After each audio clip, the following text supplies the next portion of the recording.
কিন্তু তথাপিও ওই জামানার মানুষ, ওই জাহিলি যুগের মানুষগুলো রাসূলকে রাসূল হিসেবে বিশ্বাস করতো না। আল্লাহ এই কালামকে তারা কালাম হিসেবে বিশ্বাস করতো না। কখনো বা তারা পাগল বলতো, কখনো জাদুকর বলতো, কখনো উন্মাদ বলতো রাসূলকে।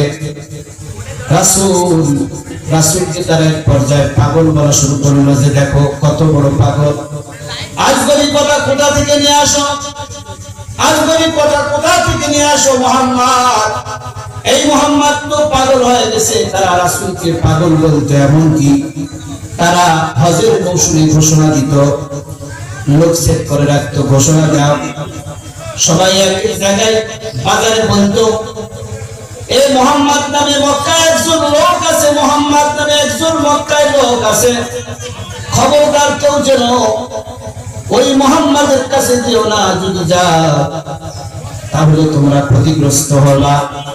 সে তোমাকে তাদের দিকে, সে তোমাদেরকে তার দিকে আকৃষ্ট করবে, সে তোমাদেরকে জাদু করে ফেলবে। পাগল বলে আবার জাদু করে বলে। যেই জিনিসের অ্যাডভার্টাইজ যত বেশি হয়, ওই জিনিস সম্পর্কে মানুষের চাহিদা, ওই জিনিস জানার সম্পর্কে জানার জন্য, দেখার জন্য মানুষের চাহিদা তত বেড়ে যায়। বিনা পয়সায় তারা রাসূলের অ্যাডভার্টাইজ করে, মুহাম্মদ নামের অ্যাডভার্টাইজ করে। আর মানুষ যে এমন কোন পাগল যার জন্য আবার ঘোষণা দিতে হয়, পাগল দেখলে তো এমনি চিনা যায়, কিন্তু এটা কোন ধরনের পাগল যার জন্য ঘোষণা দিতে হয়। চলো দেখি যাই পাগল কোথায়, পাগলকে খুঁজে সবাই খুঁজতে খুঁজতে যেই নবীর দেখা পায়, নবীর কোরআন তেলাওয়াত শুনে, নবীর চেহারা দেখে, যারাই নবীর কাছে বসে তারাই মুগ্ধ হয়ে যায়, তার কথা শুনে তার চেহারা দেখে বেদিশা হয়ে যায়, পাগল হয়ে যায়। সঙ্গে সঙ্গে যেই নবীর কাছে বসে পাগল দেখার জন্য যেই যায়, সেই পাগলের হাতে কালেমা পড়ে মুসলমান হয়ে যায়। তারা দেখলো, আরে এ তো চরম ক্ষতি হয়ে গেল। এক পর্যায়ে তারা সিদ্ধান্ত নিল, তারা ঘোষণা দিল, وقال الذين كفروا لا تسمعوا لهذا القرآن والغوا فيه لعلكم تغلبون। তারা ঘোষণা দিল, মুহাম্মাদের কোরআন শুনতে পেও না, যেখানে মুহাম্মদ কোরআন তেলাওয়াত করবে সেখানে তোমরা হট্টগোল বাঁধাবা, গন্ডগোল পাকাবা, এমন বিশৃঙ্খলা সৃষ্টি করবা যাতে সেখানে কেউ কোরআন মনোযোগ দিয়ে শুনতে না পারে। কারণ কোরআন যাকেই শুনতে দেওয়া হচ্ছে সেই হেদায়েতে মুসলমান হয়ে যাচ্ছে। কথা বলেন ঠিক কিনা? দিন দিন মুসলমানের সংখ্যা বাড়তে আছে। তারা পাগল বলে, কিন্তু আল্লাহ তাকে কি বলে? আল্লাহ তাকে পাগল বলে না। আল্লাহ সূরা কলমের মধ্যে আমি শুরুতে যে আয়াত পড়েছি, আল্লাহ পাক বলেন, নুন ওয়াল কলামি ওয়া মা ইয়াসতুরুন মা আনতা বিনি'মাতি রাব্বিকা বিমাজনুন ওয়া ইন্না লাকা লাআজরান গায়রা মামনুন। আল্লাহ পাক বলেন, নুন এটা হরফে মুকদ্দার, এর অর্থ আল্লাহ তাআলাই ভালো জানেন, আল্লাহু আ'লামু বিমুরাদিহি। এরপরে বলেন ওয়াল কলামি ওয়া মা ইয়াসতুরুন, কলমের কসম খেয়ে আল্লাহ বলতেছেন। কার কসম খাইছেন? দুইটা জিনিসের আল্লাহ কসম খাইছেন এখানে। ওয়াল কলামি একটা হলো কলমের কসম, আর একটা হলো ওয়া মা ইয়াসতুরুন, কলম যা দিয়ে লেখে, কলম যা লেখে তার কসম। একটা হলো কলমের কসম, আর একটা হলো কলমের লেখার কসম। চিৎকার মেরে বলেন সুবহানাল্লাহ। আরো জোরে বলেন সুবহানাল্লাহ। হয় নাই? আরো জোরে বলেন আল্লাহু আকবার। আল্লাহ এই পৃথিবী যখন কিছুই সৃষ্টি হয় নাই, তখন একটা কলম সৃষ্টি করেছিলেন। সর্বপ্রথম আল্লাহ একটা কি সৃষ্টি করেছিলেন? আল্লাহ সর্বপ্রথম একটা কলম সৃষ্টি করেন। কলম সৃষ্টি করার পরে কলমের মধ্যে আল্লাহ ইলম দান করেন। কি দান করেন? কালি দান, ইলম দান করেন। কলমকে বলেন লেখো, কলম বলে আল্লাহ কি লিখবো? আল্লাহ বললেন ওয়াল আউয়ালু হুয়াল আউয়ালু ওয়াল আখিরু ওয়াজ যাহিরু ওয়াল বাতিনু। এই পৃথিবীর ভাগ্য লিখে দাও। এই পৃথিবীতে যত মাখলুক থাকবে, যত জিন ইনসান থাকবে, সবার ভাগ্য লিখে দাও। পৃথিবীর সূচনা লগ্ন থেকে কিয়ামত পর্যন্ত জান্নাত জাহান্নাম সবকিছুর ভাগ্য, সবকিছুর তকদির এই কলম লেখা শুরু করলো। সমস্ত কিছুর ভাগ্য এই কলম লিখে দিল। এই কলম খুব দামি একটা জিনিস। কলম খুব দামি একটা জিনিস। কলমের দাম যদি আমরা 5 টাকা দিয়ে কিনি, 10 টাকা দিয়ে কিনি, তো 100 টাকা দিয়ে কিনি, কিন্তু এই কলমের এলেম, কলম যা লেখে এর দাম অনেক। একটা সাইন দিয়েছেন তো আপনার জমি জমা সব শেষ। একটা স্বাক্ষর করছেন ব্যাংকের টাকা সব শেষ। একটা স্বাক্ষর করছেন নতুন বয়সী ঘরে উঠবে, আর একটা স্বাক্ষর দিলেন বউ আপনার শেষ। ঠিক না? এই কলমের এত ক্ষমতা। এই কলম দিয়ে রায় লেখার পরে যার স্বাক্ষর করে দিলে একজনের ফাঁসি হয়ে যায়, আর একজনের স্বাক্ষর করে দিলে মুক্তি পেয়ে যায়। এই কলমের একটা প্রভাব আছে। এই কলমের ইলম যার মধ্যে আছে তারও একটা প্রভাব আছে। কথা বলেন ঠিক কিনা? এটা একটু পরে বলি। আল্লাহ দুইটা জিনিসের কসম খাইলেন, কলম এবং কলমের লেখা। কসম খেয়ে আল্লাহ বলতেছেন মা আনতা বিনিআমাতি রাব্বিকা বিমাজনুন। হে নবী, যারা আপনাকে পাগল বলে, জাদুকর বলে, আপনি আমার পক্ষ থেকে ঘোষণা দেন, আমি আল্লাহ ঘোষণা দিচ্ছি, আপনি আপনার রবের নিয়ামতে পাগল না। আপনার উপরে আপনার রবের নিয়ামত, অনুগ্রহ সর্বদা আছে। তারা যতই আপনাকে পাগল বলুক, কিন্তু আমি আল্লাহ আপনাকে আমার নবী মানি। চিৎকার করে বলেন সুবহানাল্লাহ। গোটা দুনিয়ার মানুষ যখন তাকে পাগল বলে, আল্লাহ তাকে নিয়ামত প্রাপ্ত নবী হিসেবে, আপনি তো আমার নিয়ামত প্রাপ্ত নবী, নিয়ামত ওয়ালা নবী, আপনাকে আমি আল্লাহ এমন পুরস্কার দিব। ইন্না লাকা লাআজরান গায়রা মামনুন। আমি আপনাকে এমন পুরস্কার দিব যা কখনো শেষ হবে না, যা কখনো ক্ষয় হবে না, শেষ হবে না, যা কখনো ফুরাবে না। এইরকম নিয়ামত প্রাপ্ত আপনি নবী। যারা আপনাকে পাগল বলে, অচিরেই তারা বুঝতে পারবে কে পাগল ছিল, কে উন্মাদ ছিল। অচিরেই তারা বুঝতে পারবে। মৃত্যু তাদের যখন নিকটবর্তী হবে, তখন তারা বুঝতে পারবে কে পাগল ছিল, তুমি না তারা। কে পাগল ছিল অচিরেই বোঝা যাবে তারা। আমার নবী এত বড় নিয়ামত প্রাপ্ত নবী, অথচ সেই নবীকে তারা পাগল বলে। কিন্তু রাসূল বলেন আল্লাহ তাআলা আমাকে সব নিয়ামত দিয়েছেন। এই পৃথিবীর সব থেকে বেশি নিয়ামত আমাকে দিয়েছেন। এমনকি রাসূলের কথাও বলেন, আমাকে আল্লাহ এমন 5টা নিয়ামত দিয়েছেন যেটা আমার পূর্বে আর কোন নবীকে, আর কোন রাসূলকে দেওয়া হয় নাই। উরদিতু খামসান লাম ইউতাহুন্না আহাদুন মিনাল আমবিয়া'i ক্বাবলি। বুখারী মুসলিমের হাদিস। রাসূল বলেন আমাকে আল্লাহ 5টা এমন নিয়ামত দিয়েছেন যেটা ইতিপূর্বে আমার কোন নবী রাসূলকে দেয় না। শুনবেন আপনারা? ওই 5টা নিয়ামত কি আপনারা জানতে চান? রাসূলকে শ্রেষ্ঠ 5টা কি নিয়ামত দেওয়া হইল? আলোচনার বিষয় এটা না, কিন্তু প্রাসঙ্গিক কথায় এটা বলে রাখতেছি যাতে পরের কথা বুঝতে পারেন, পরের কথাগুলো বুঝতে সহজ হবে, এই জন্য এই কথাগুলো বলা হচ্ছে।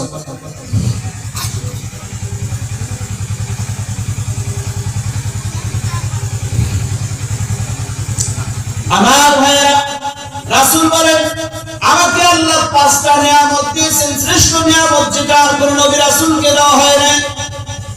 রাসূলকে আল্লাহ সৌন্দর্যের নিয়ামত দিয়েছেন, রাসূলকে আল্লাহ চরিত্রের নিয়ামত দিয়েছেন, রাসূলকে আল্লাহ তাআলা উত্তম স্বামী হওয়ার নিয়ামত দিয়েছেন, উত্তম বাবা হওয়ার নিয়ামত দিয়েছেন, উত্তম নানা হওয়ার নিয়ামত দিয়েছেন, উত্তম নেতা হওয়ার নিয়ামত দিয়েছেন, উত্তম শাসক হওয়ার নিয়ামত দিয়েছে। আল্লাহ তাআলা সব ধরনের নিয়ামত আমাদের রাসূলকে দিয়েছেন। এর মধ্যে 5টা নিয়ামত এমন যেটা আর কোনো নবীকে 5টা নিয়ামত দেওয়া হয় নাই। 1 নম্বর রাসূল বলেন, নুসিরতু বির-রুবি মাসিরাতাশ শাহর, নুসিরতু বির-রুবি মাসিরাতাশ শাহর। আমাকে আল্লাহ তাআলা রূপ দান করেছেন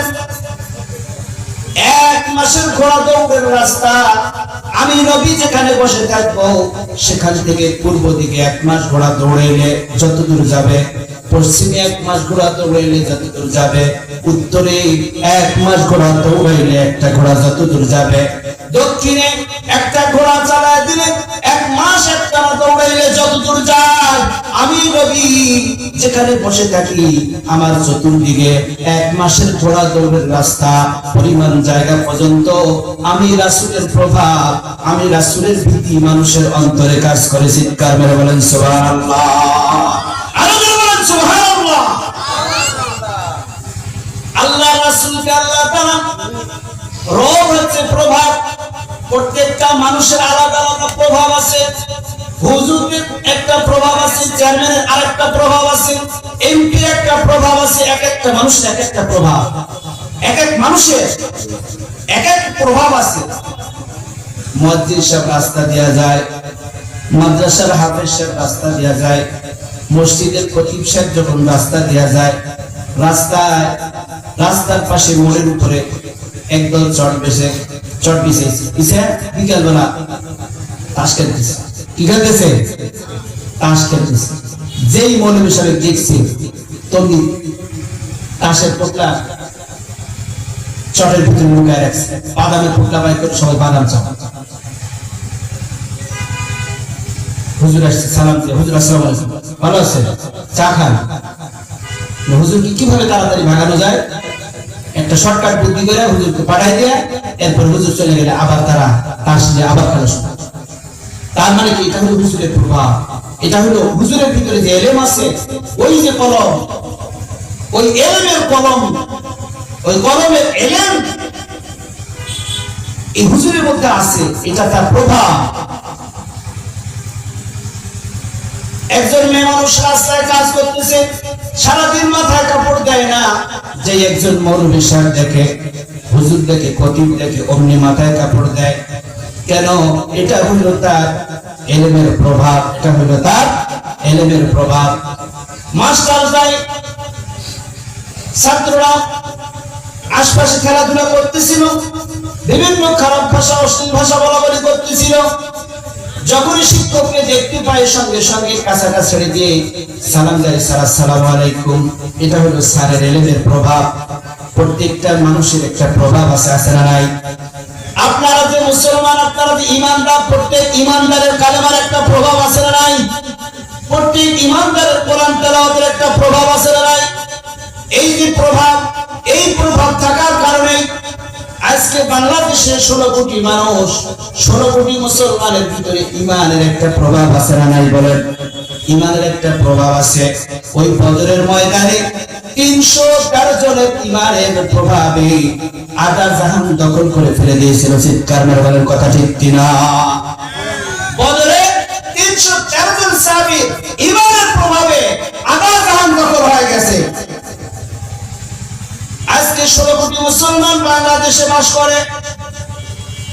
16 কোটি মুসলমানের ভিতরে নবীর ভালোবাসা আছে, কোরআনের মহব্বত আছে, আল্লাহর ভয় আছে।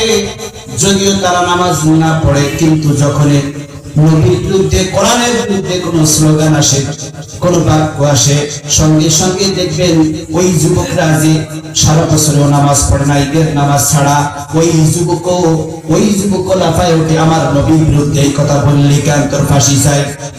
মিছিলে নামে, রাস্তায় নামে, রাজপথে নামে আন্দোলন করে। যদিও সে নামাজ পড়ে না, তথাপিও তার মধ্যে কিসের প্রভাব আছে?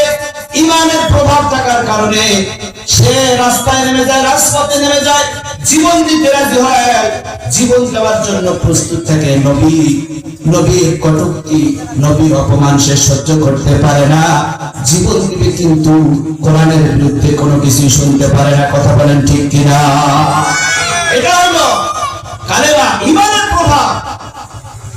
আমি বলি ওই মদিনায় 313 জন মুসলমান ইমানের প্রভাবে নারায়ে তাকবীরকে যখন ধরে দিল, আধা জাহান দখল হয়ে গেল। আজকে 16 কোটি মুসলমানের দেশে আজকে ওই যে কি একটা নতুন দল বের হয়েছে, কিন্তু ইসকন এই বেটারা এই দেশে কিভাবে থাকতে পারে এখন পর্যন্ত বলেন? 16 কোটি মুসলমানের দেশে যদি ওই ইসকন 16 কোটি মুসলমান যদি জুতা ফেলে মারে, জুতার আঘাতে তো মরে যাবে, যদি ফুটে ফেলে মারে ফুটুটো টুটে হাবুডুবু খেয়ে মরে যাবে। কথা বলেন ঠিক কিনা? আজকে ভারত আমাদের দিকে চোখ রাঙিয়ে থাকে, ওই সাদা চামড়ার গোষ্ঠী লাল চামড়ার গোষ্ঠী আমাদের দিকে চোখ বড় বড় করে তাকায়, তারা আমাদেরকে ভয় দেখায়। কেন চোখ বড় বড় করে তাকায় জানেন? যাতে আমরা একটু ভয় থাকি। ভয় দেখায় আমাদেরকে, ভয় দেখায়, চোখ বড় বড় করে তাকায় আমাদের দিকে, ভয় দেখায়। ওই লাল চামড়ার গোষ্ঠীরা শুনে নাও, সাদা চামড়ার গোষ্ঠীরা শুনে নাও, ভারতের দালালরা শুনে নাও। বদরের ময়দানে 313 জন সাহাবী তাকবীর দিছে, আধা জাহান দখল হয়ে গেছে। যদি বাংলার 16 কোটি মুসলমান একই সঙ্গে একবার তাকবীর লাগায়, তোমরা এই পৃথিবী থেকে নিশ্চিহ্ন হয়ে যাবা, গোটা পৃথিবী মুসলমানদের কদমে এসে যাবে। কথা বলেন ঠিক কিনা? সাবধান হয়ে যাও, বাংলার জমিনে তোমাদের ঠাঁই হবে না। যদি কোরআন নিয়ে, রাসূল নিয়ে, ইসলাম নিয়ে কটূক্তি করো, এই বাংলার জমিনে তোমাদের কোনো ঠাঁই না, স্থান হবে না তোমাদের। এই জন্য আমি আল্লাহ রাসূলকে প্রভাব দিয়েছেন, 5টা নিয়ামত দিয়েছেন। শ্রেষ্ঠ 5টা নিয়ামতের একটা হলো আল্লাহ রাসূলকে নুসিরতু বির-রুবি মাসিরাতা শাহর, আল্লাহ রাসূলকে 1 মাসের ঘোড়া দৌড়ের রাস্তা, এত বড় এলাকা নিয়ে আল্লাহ রাসূলের প্রভাব দান করেছেন। কথা বলেন ঠিক কিনা? 2 নম্বর রাসূল বলেন ওয়াজুইলতু লিয়াল আরদু মাসজিদা ওয়া তাহুরা ওয়া আইয়ুমা রাজুলিন মিন উম্মতি আদরাকাহুস সালাতু ফালইউসাল্লি। রাসূল বলেন আল্লাহ তাআলা আমার জন্য, আমার উম্মতের জন্য গোটা জমিনটাকে পবিত্রতার বস্তু এবং গোটা পৃথিবীটাকে আমার জন্য আল্লাহ মসজিদ বানায় দিয়েছেন। জোরে কোন সুবহানাল্লাহ। আরো জোরে জোরে বলেন না সুবহানাল্লাহ। নারায়ে তাকবীর। এই যে বাবাজিরা ওরা মানুষকে তাকবীর দিচ্ছে, যে যাতে আপনার গরম ধরে, এই যে ঠান্ডায় কাঁপতেছেন তো জোরে তাকবীর লাগান যাতে শরীর গরম হয়ে যায়। লিল্লাহি তাকবীর। আর কোরআনের আলো খালি ঘরে চাললে হবে না, সংসদে জ্বলতে হবে। আর কোরআনের আলো এবার কোথায় জ্বালাবো আমরা? আর কোরআনের আলোকে এবার আমরা সংসদে জ্বালিয়ে ছাড়বো ইনশাআল্লাহ। আমার ভাইয়েরা, আল্লাহর নবী বলেন গোটা দুনিয়াটাকে, গোটা দুনিয়ার মাটিকে আল্লাহ পবিত্রতার বস্তু বানায় দিয়েছেন। অর্থাৎ আপনি যখন নাপাক হবেন, আপনি সফরে আছেন, আপনি মরুভূমিতে আছেন, আপনি জাহাজে আছেন, লঞ্চে আছেন, বাসে আছেন, ট্রেনে আছেন, যেখানেই থাকেন না কেন, আপনি যদি পানি না পান, নামাজের ওয়াক্ত হয়ে যায়, পবিত্রতা অর্জনের জন্য সাথে যদি একটা ঢেল রাখেন, মাটির ঢেল, পবিত্র মাটির ঢেল, এই ঢেল দিয়ে তায়াম্মুম করলে আপনি পবিত্র হয়ে যাবেন। কথা বলেন ঠিক কিনা? মাটিকে আল্লাহ পবিত্রতার বস্তু বানায় দিলেন। এই মাটি দিয়ে পবিত্রতা অর্জন করা যাবে। 2 নম্বর মাটিকে আল্লাহ তাআলা গোটা জমিনকে মসজিদ বানায় দিলেন। রাসূল বলেন আদরাকাহুস সালাত, হে আমার উম্মত, যখনই নামাজের সময় হবে তুমি পৃথিবীর যে প্রান্তে থাকো, ঘরে থাকো, বাড়িতে থাকো, বাজারে থাকো, মাঠে থাকো, পাহাড়ে থাকো, বনে থাকো, জঙ্গলে থাকো, আর যেখানেই থাকো না কেন, তুমি যেখানে নামাজের ওয়াক্ত হয়ে যাবে, ওয়াক্ত মতো যদি তুমি নামাজ আদায় করে নাও, সেখানেই তোমার নামাজ হবে। কারণ গোটা দুনিয়াটাকে আল্লাহ মসজিদ বানায় দিয়েছেন। গোটা দুনিয়াটাই আমাদের জন্য আল্লাহ মসজিদ বানাইছেন। কথা বলেন ঠিক কিনা? আমাদের পূর্বে, আমার নবীর পূর্বে যত নবী ছিল সমস্ত নবী উম্মতের জন্য ইবাদতের নির্দিষ্ট জায়গা ছিল, কিন্তু আমাদের নবীর জন্য আল্লাহ গোটা দুনিয়াটাকে মসজিদ বানায় দিলেন। এই উম্মত যেখানে সময় হবে সেখানেই নামাজ আদায় করলে সে মসজিদেই নামাজ পড়ার সওয়াব পাবে। কথা বলেন ঠিক কিনা? আমার ভাইরা, 3 নম্বর রাসূল বলেন শ্রেষ্ঠ নিয়ামতের মধ্যে 3 নম্বর শ্রেষ্ঠ নিয়ামত হচ্ছে ওয়া উহিল্লাত লিয়াল গনাইম। আল্লাহ তাআলা আমার জন্য গনিমতের মালকে হালাল করেছে। গনিমতের মাল বলা হয় যুদ্ধরত সম্পদকে, যুদ্ধের পরে শত্রুপক্ষের কাছ থেকে যে সম্পদ, মাল, রসদপত্র, খাবার দাবার, সওয়ারি পাওয়া যায়, অস্ত্র শস্ত্র, এগুলোকে গনিমত বলে। অতিরিক্ত ফাও পাওয়া মালকে নফল অতিরিক্ত, এটাকে বলে। সূরা আনফালের প্রথম আয়াতে এর ব্যাখ্যা আছে, আপনারা পড়ে দেখলে পাবেন। সূরা আনফালের প্রথম আয়াতে আপনারা এই গনিমত সম্পর্কে বর্ণনা হয়। তাহলে গনিমতের মাল ইতিপূর্বে যত নবী ছিল, নবীর উম্মতেরা যুদ্ধ করছে কাফের মুশরিকদের সঙ্গে, তারা যে অর্থ উপার্জন করত, গনিমত লাভ করত, সেই গনিমত যুদ্ধ শেষ হওয়ার পরে সেই মালগুলোকে একত্র করা হইতো। সেই মালকে আসমান থেকে আগুনে সে জ্বালাইয়া পোড়াইয়া শেষ করে দিয়ে যায়। তাহলে সেটা বোঝা যায় এই যুদ্ধ কবুল হয়েছে আল্লাহর দরবারে।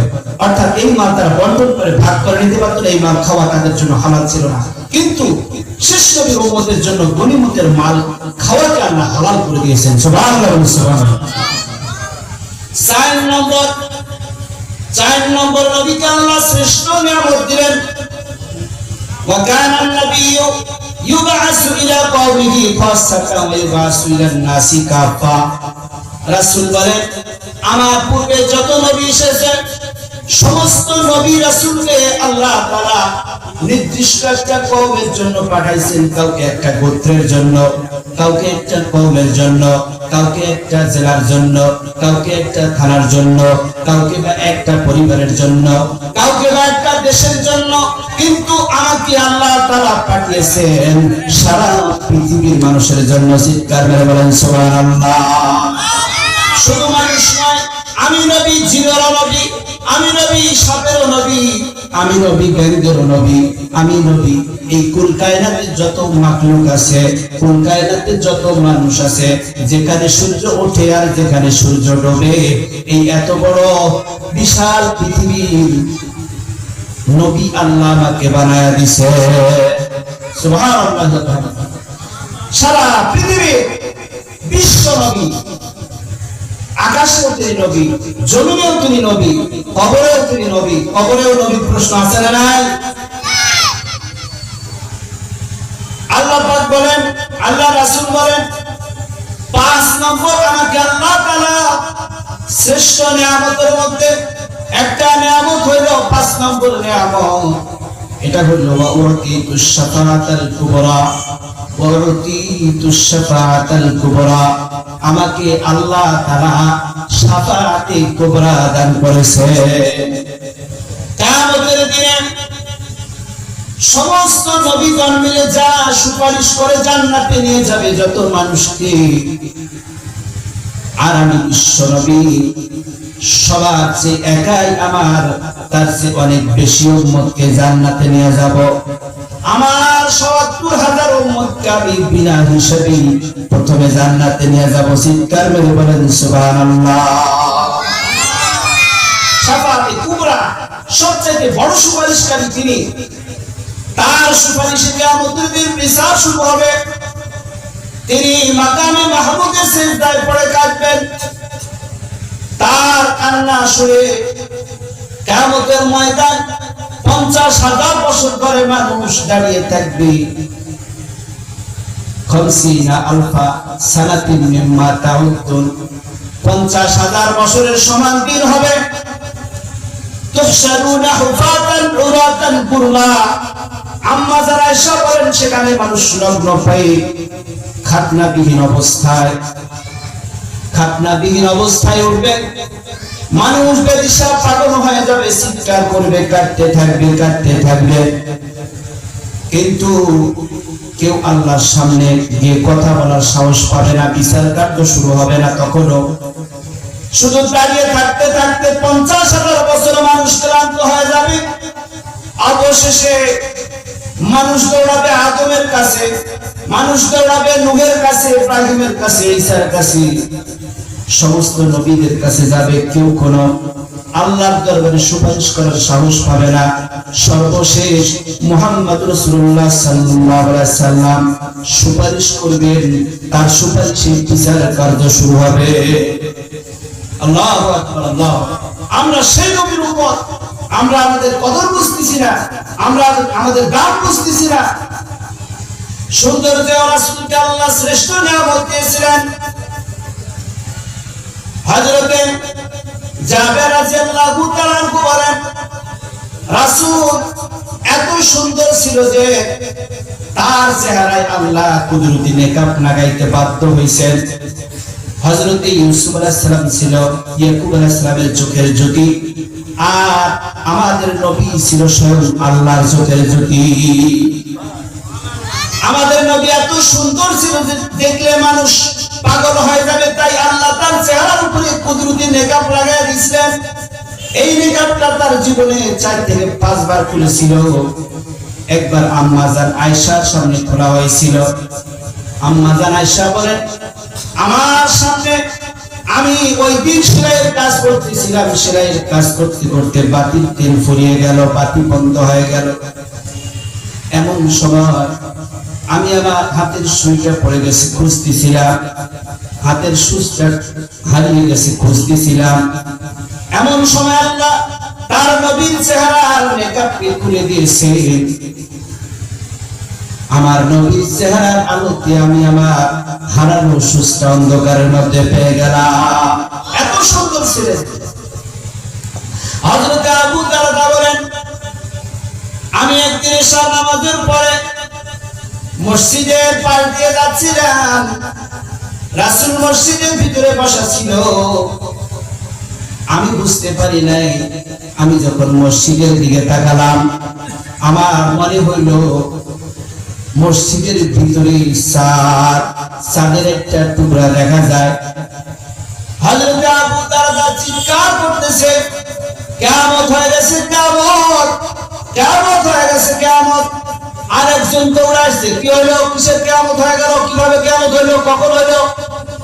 কয় দেখো আসমানের চাঁদ নাই, আসমানের চাঁদ টুকরা হয়ে মসজিদে নেমে এসেছে। আসমানে যদি চাঁদ না থাকে তাহলে কি কিয়ামত হয়ে যায়নি? তো কি হয়েছে? কিয়ামত শুরু হয়ে গেছে। ওই সাহাবী বলে, ও আবু দারদা, তাকায় দেখো আকাশের চাঁদ, আকাশের চাঁদ আকাশেই আছে। তাকায় দেখে, হ্যাঁ আকাশের চাঁদ আকাশে আছে। তাহলে মসজিদে কি দেখলাম? মসজিদে তাকায় দেখে, কাছে গিয়ে দেখে মসজিদে চাঁদ নয়, মসজিদে মুহাম্মদ রাসূলুল্লাহ সাল্লাল্লাহু আলাইহি সাল্লাম বসে আছে। তাহলে তিনি চাঁদের চেয়ে সুন্দর ছিলেন, চাঁদের চেয়ে তিনি সুন্দর ছিলেন। এই সুন্দর মানুষটাকে তারা পাগল বলতো। তারা কি বলতো? পাগল বলতো। এই নবীর আদর্শ মানতে আমাদেরকে কিসে বাধা দেয় ভাই? আমাদেরকে কিসে বাধা দেয়? এই নবীর আদর্শ মানতে, ইত্তেবা করতে কিসে আমাদেরকে বাধা দেয়? আল্লাহ পাক রাগ করে গোসা করে বলেন, ইয়া আইয়ুহাল ইনসানু মা দাররাকা বিরাব্বিকাল কারীম। হে মানুষ, কিসে তোমাদেরকে বাধা দিল? আমি আল্লাহর গোলামি করতে, আমার রাসূলের ইত্তেবা করতে, তার অনুসরণ করতে, তাকে মডেল হিসেবে, তাকে আদর্শ হিসেবে মানতে তোমাদেরকে কিসে বাধা দিল? কি হলো তোমাদের?